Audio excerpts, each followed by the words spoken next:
Still on the third part, specific data to look for when analyzing major economies.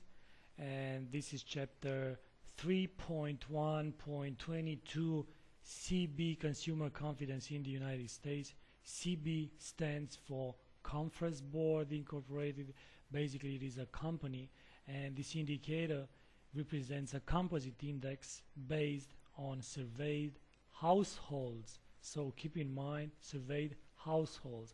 There are about 5,000 households that are being surveyed, and respondents are being asked questions regarding the overall situation, the economic conditions, labor availability in their area.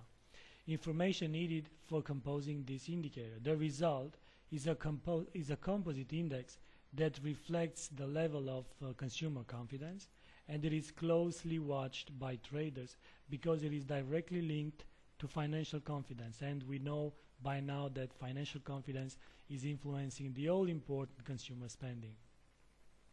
The result of this index, or the values higher than the forecast, should be interpreted as being positive for the currency, while lower values than the forecast should be interpreted as being negative for the currency. But again, however, this should be taken with a grain of salt, in the sense that higher values, the actual higher than the forecast, should mean favoring the risk on environment, and the actual lower than the forecast should favor the risk of environment.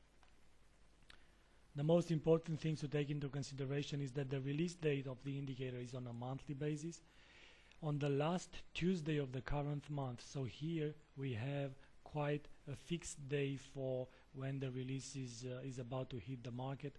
The release time is 14 GMT during the North American trading session. It is a first year data, and volatility expected to come when this data is released. So once again, CB stands for Conference Board, comes from the Conference Board Inc. It is a composite index based on surveyed households. So this survey is about 5,000 households, and respondents are asked to rate the level of economic conditions, the overall situation, labor availability, business conditions, and so on and so forth. Based on that result, we have a release which can be higher than the forecast, and that would be positive for the currency, or lower than the forecast, and that would be negative for the currency. I would say, like mentioned earlier, positive for risk on environment, or favoring the risk of environment. The release date is monthly on the last Tuesday of the current month, and the release time is 14 GMT during the North American trading session. It is a first year data, and volatility expected surrounding the release.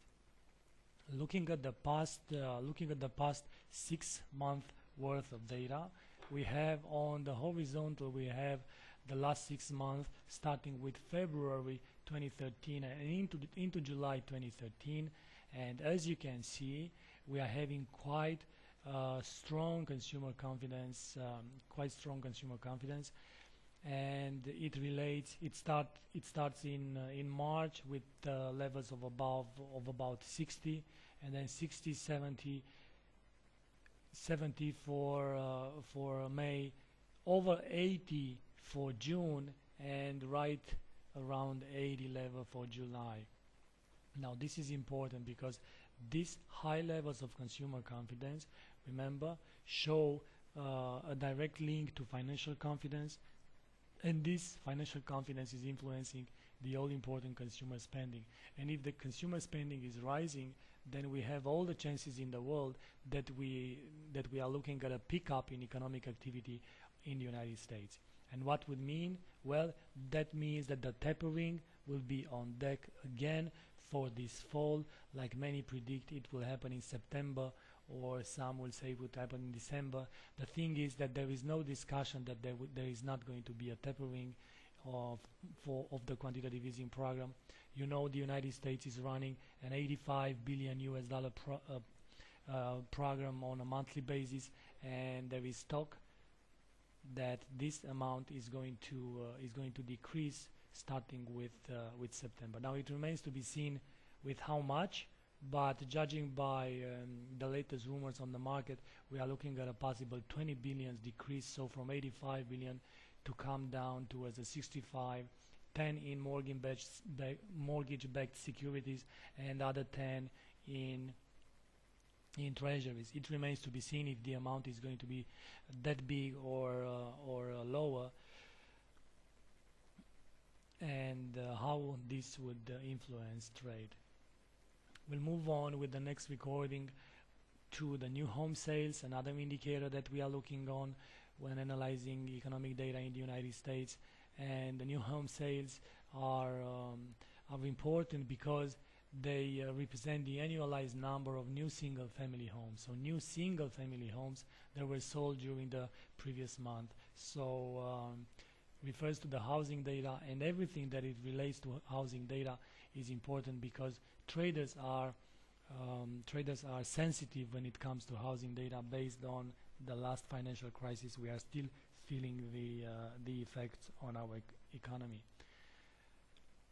As a synopsis about the consumer confidence, so monthly basis, last Tuesday of the current month, 14 GMT during the North American trading session. It is a first tier data, so if you are trading binary options, for example, 60 seconds options, or short-term expiration binary options, and you are looking for a quick buck, for a quick move of options to be into the money or in the money at the expiration date, then you look for a first tier data, because volatility is there when such an important data is released. Now let's move on new home sales, and please stay tuned for the next recording.